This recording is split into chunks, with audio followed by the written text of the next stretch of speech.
วัสดีค่ะพี่น้องค่ะสวัสดีพี่น้องที่หักแพงสุขุสุขคนค่ะมาพอกันอีกแล้วข่าวเกี่ยวกับหมอร้องหมอลำศิลปินคนดังต่างๆคลิปนี้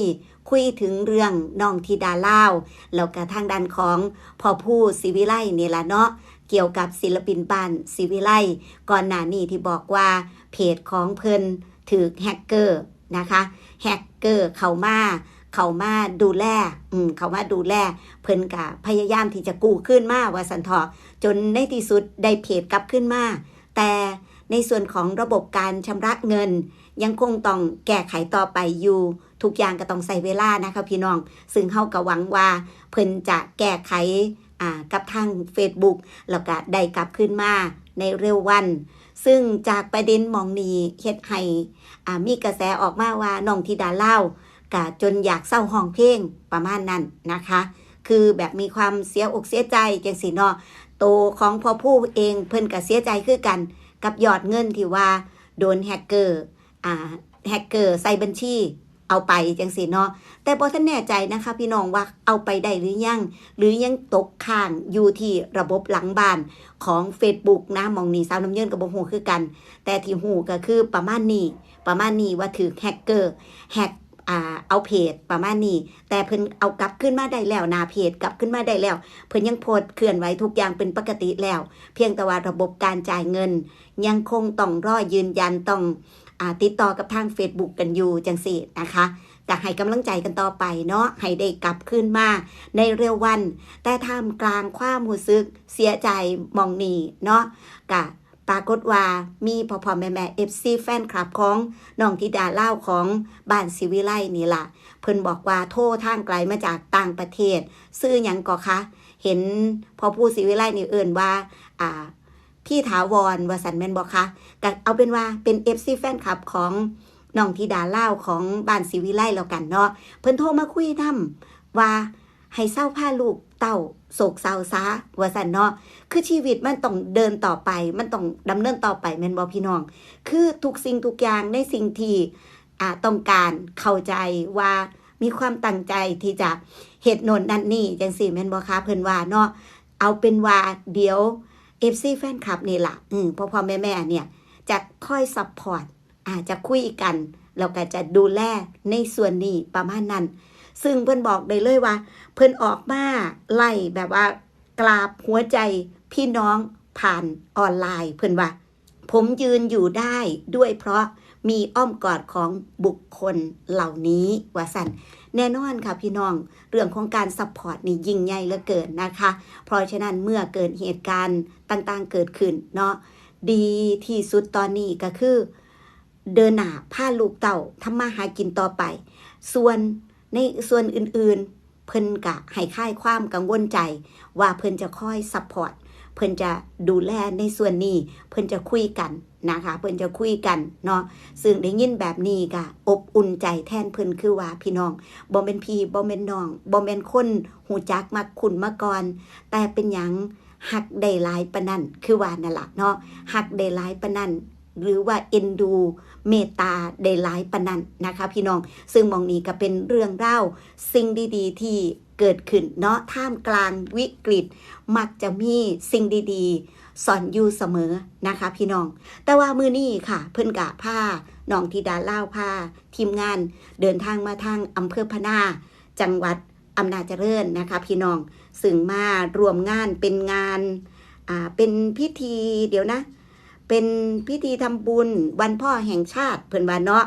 พิธีถวายเครื่องบวงสรวงบูชาองค์หลวงพ่อพระเจ้าใหญ่ชัยฤทธิ์นะคะหรือว่าหลวงพ่อสำเร็จอุทยานอยู่ที่อุทยานธรรมพระเจ้าใหญ่ชัยฤทธิ์หลวงพ่อสำเร็จนะคะอยู่บ้านหยังก็ค่ะนี่บ้านเสารีกบ่อ่านถือบ่เนาะซื้อบ้านเพิ่นอยู่พะเหลานะคะอยู่พะเหลาอำเภอพะนาจังหวัดอำนาจเจริญค่ะเพิ่นมารวมงานอยู่ทั้งนั้นแต่ว่าตอนนี้เห็นเดินทางเหมือนเดินทางกลับแล้วนะคะพี่น้องพอดีที่สาวน้ำเยินเว้านี่ก็ค่ำแล้วเนาะก็เห็นบรรยากาศโอ้อันเฮ็ดหยังก็เขียนซื้อลงผ่าได้ลอกเอา เบิ่งซื้อเจ้าของได้เสือแล้วเขียนเอาถ้าบ่ผู้บ่ใส่เสือมานี่เจ้าของเขียนบ่ถูกว่าซั่นน้องธิดาเล่าได้ลอกว่าแม่นลอกการบ้านเนาะลูกเนาะหลอกซื้อเจ้าของอยู่ในเสือของพ่อผู้ก็มีการร่วมงานนะคะห่มผ้าหลวงพ่อหลวงพ่อสำเร็จชัยฤทธิ์บ้านเสารีกนะคะพี่น้องบ้านเสารีกพะเหลาพะหน้าอำนาจเจริญเนาะเอานี่ก็เป็นเหตุการณ์โดยทั่วไปอนุโมทนาบุญน้ำกันน้ำเพลินพี่น้องสาธุคือว่าเนาะแล้วนอกจากนั้นศิลปินก้นบาทอีหลีพี่น้องคะได้แวะไปที่วัดอำนาจนะคะที่วัดอำนาจหลวงตาให้ขนม2 ถุงบักย้ายพี่น้องห่วยเป็นตะไปแถวพี่น้องเอ้ย ไปหากินขนมก้นบาทหลวงพ่อนี่เนาะน่าไปทำบุญแบบไปทำบุญได้ขนมก้นบาทหลวงพ่อ2 ถุงบักใหญ่พี่น้องที่ดาล่าวนี่แหละเด็กหน่อยเนาะก็ได้ขนมเป็นของฝากพี่น้องเอ้ย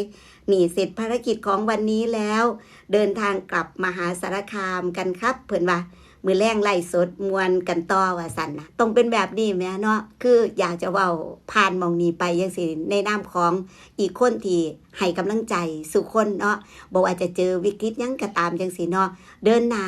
สู่ต่ออย่าท้อให้ลูกเข็นประมาณนั้นนะคะเนาะเหมือนเป็นพ่อผู้ศิวิไลจังสิแม่นบ่อย่าท้อให้ลูกเข็น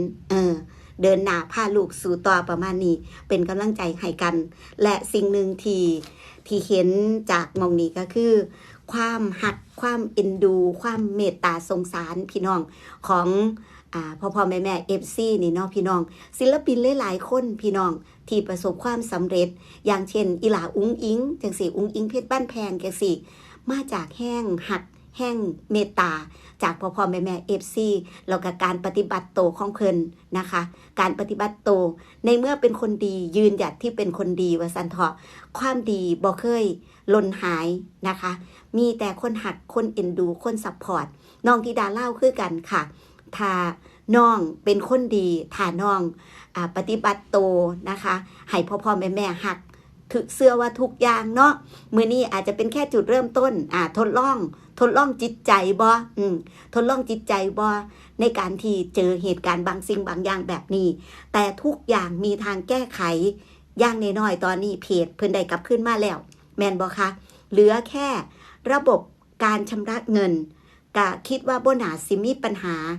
ถ้ายืนยันกับทาง Facebook ได้เนาะเปลี่ยนกลับเป็นบัญชีของเราได้เหมือนเดิมทุกอย่างก็จะขับเคลื่อนเหมือนเดิมนะคะก็จะขับเคลื่อนเหมือนเดิมสวยงามยกเว้นว่าแก้ไขบ่ได้แล้วแฮกเกอร์เอาไปคักแล้วจังสิ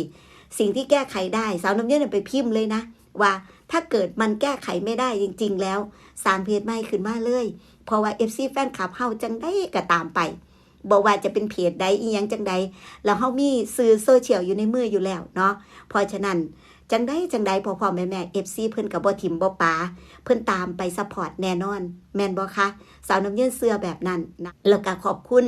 พี่น้องนะคะที่เพื่อแพร่มาทั้งนี้น้ำเด้อค่ะเห็นหลายคนเป็น FC ของน้องธิดาเล่าแล้วก็มาคอมเมนต์ไว้จังซี่เนาะเป็น FC บ้านศิวิไลมาคอมเมนต์มาเป็นกำลังใจจังซี่เนี่ยล่ะค่ะพี่น้องบ่ได้ซัพพอร์ตแค่ศิลปินที่พี่น้องฮักแต่พี่น้องกำลังให้การซัพพอร์ตหัวใจของสาวน้ำเยินน้ำของช่องนี้น้ำประมาณนั้นนะคะขอบคุณทุกกำลังใจค่ะตราบใดที่ยังมีคนถ่าเบิงคลิปอยู่สาวน้ำเยินก็จะติดตามข่าวคราวความเคลื่อนไหวดีๆแบบนี้มาฝากมาตอนอยู่ดีมีแห้งหักแพงแบ่งปันนะคะสวัสดีค่ะ